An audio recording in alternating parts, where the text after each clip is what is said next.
Welcome in, everyone. Diving right in today.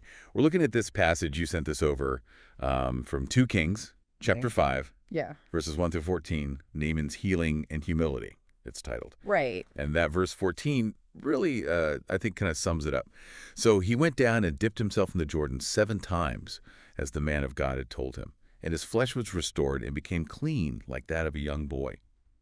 I think what's really interesting right off the bat here, and what probably struck you too, was the contrast presented. This hugely successful military leader, but he's facing this, incurable disease, leprosy. Right. And the cure is this really simple, almost underwhelming act of washing in the Jordan. It makes you think about those times when the solution is right there, but you just don't see it. Yeah, absolutely. And that brings up a good question for anyone listening right now.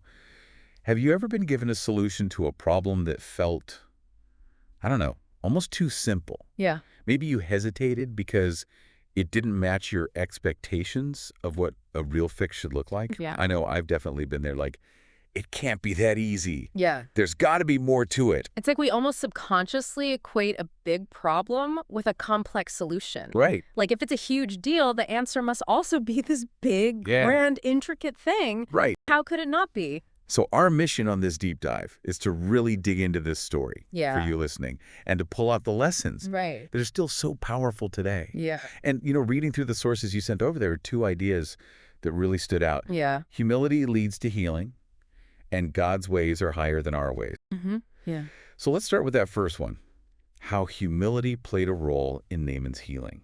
Okay, so you really have to consider Naaman's position at the start. Like the text tells us, he was a very influential and respected military leader.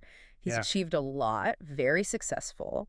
He's got a lot of power, but then he's got this devastating diagnosis. Right. And despite all his worldly success, he's totally vulnerable to this disease. Yeah, it's a good reminder that no amount of, money, power, success really makes you immune to tough stuff of life. So he's going to seek out a cure. Right. He goes to the prophet Elisha, and I'm sure in his mind he's thinking there's going to be some big ceremony. Yeah. Like a healing ritual, formal, maybe even a little theatrical, right? I mean, given his status, he probably expected to be treated a certain way. Right, exactly. He's used to a certain level of, pomp and circumstance. Right. And then he gets this super direct and kind of plain instruction. Yeah, just go wash in the Jordan River 7 times. Yeah. And of course, his reaction's pretty interesting. Yeah. He immediately pushes back on that. Yeah, he's like, hold on, the rivers in my land are way better. Yeah, he's thinking, I was expecting something much more impressive.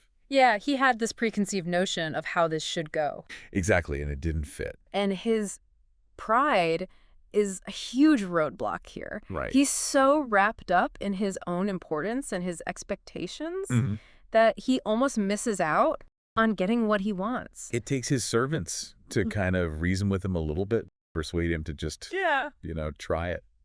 It's interesting, too, that it's his servants who are, maybe people he wouldn't normally listen to. Right. But they're the ones who kind of get through to him. Yeah, and that's the turning point, right? Yeah. He sets aside his pride, humbles himself, and follows this, what seems like an insignificant instruction. And the result is complete healing. Yeah. His flesh was restored and became clean like that of a young boy. Powerful transformation. Yeah. Through this simple act of obedience and humility. Yeah. So what does this mean for us, in our lives today? Well, your sources point out that pride can actually block us from good things. Yeah. And while the text talks about this in terms of God's blessings, you can see how this applies in all parts of life. Right. Yeah. Relationships, work, personal growth. Yeah. Think about it.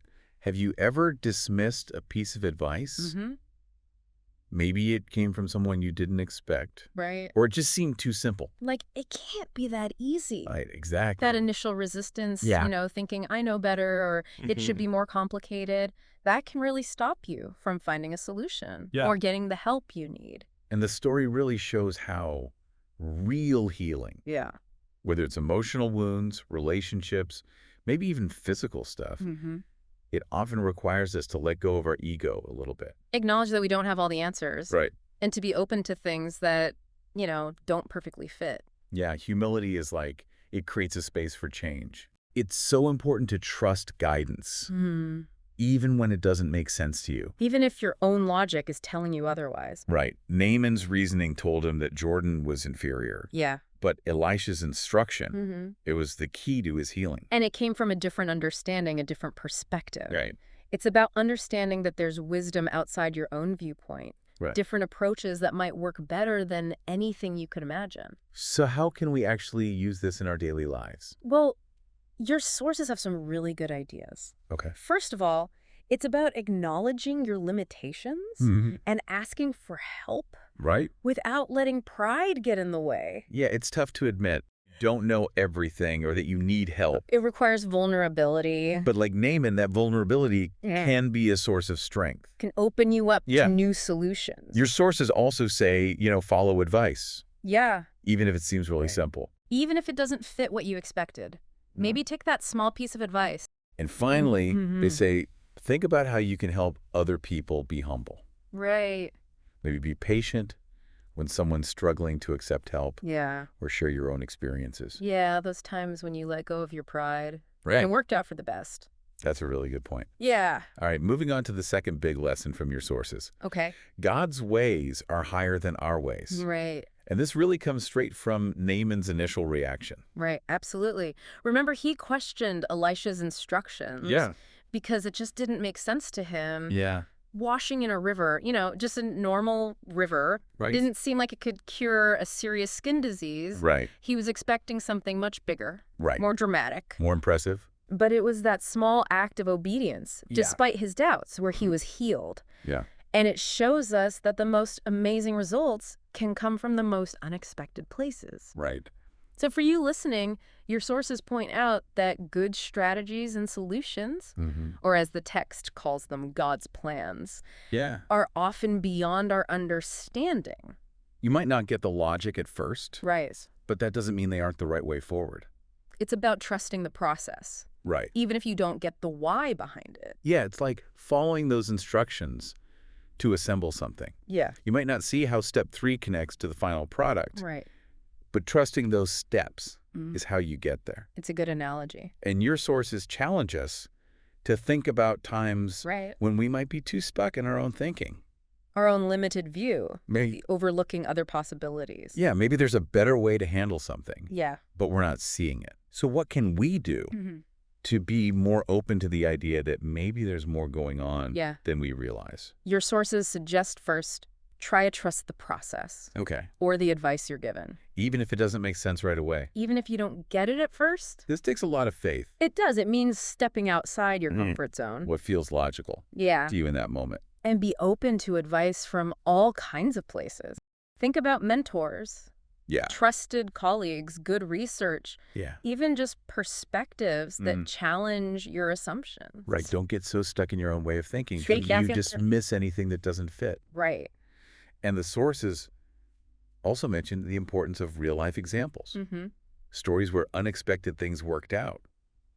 Yeah, those stories can really shift your perspective. Like those crazy inventions that everyone laughed at but ended up changing the world. Right, they remind us that our initial judgment isn't always right. There's usually a bigger picture with things you might not see at first. Okay, so as we wrap this up, what are the big takeaways for you listening from this story about Naaman?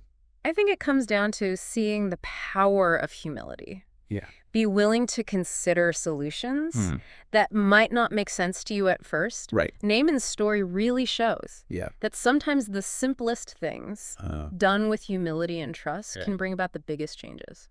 And your sources had this great phrase that really sums it up. Embrace humility for divine healing.